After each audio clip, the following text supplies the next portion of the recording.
এবং আমি আরও বলতে চাই, যখন আমি দেশে বিদেশে যে সমস্ত দেশে আমাদের শান্তিরক্ষী বাহিনী কাজ করছে তাদের রাষ্ট্রপ্রধান, সরকার প্রধান বা মন্ত্রীদের সাথে দেখা হয়, প্রত্যেকেই আমাদের শান্তিরক্ষীদের ভূয়সী প্রশংসা করেন। আর এই প্রশংসা শুনে সত্যি আমার গর্বে বুক ভরে যায়। জাতির পিতার আদর্শ অনুসরণ করে আমরা বিশ্ব শান্তি প্রতিষ্ঠায় কাজ করে যাচ্ছি।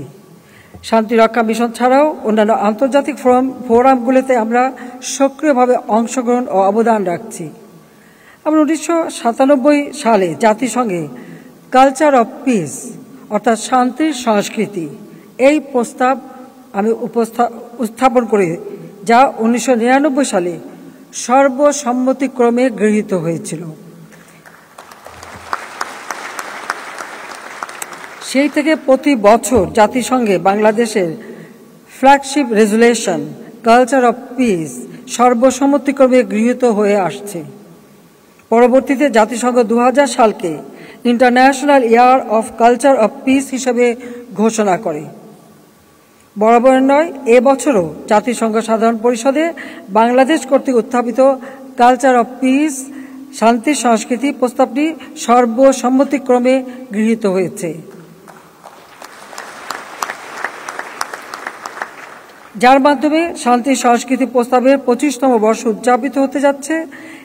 এজেন্ডা 2030 বাস্তবায়নে কালচার অফ পিস প্রতিষ্ঠা অপরিহার্য বলে আমার বিশ্বাস। নারীর অধিকার এবং জেন্ডার সমতা নিশ্চিতে আমাদের পদক্ষেপ women peace and security agenda তাৎপর্যপূর্ণ অবদান রেখে যাচ্ছে।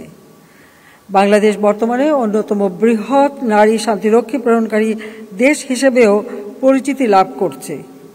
এ পর্যন্ত বাংলাদেশের সর্বমোট 3038 জন নারী শান্তিরক্ষী অত্যন্ত সফলতার সাথে জাতিসংঘ শান্তিরক্ষা মিশনে সম্পন্ন করেছে।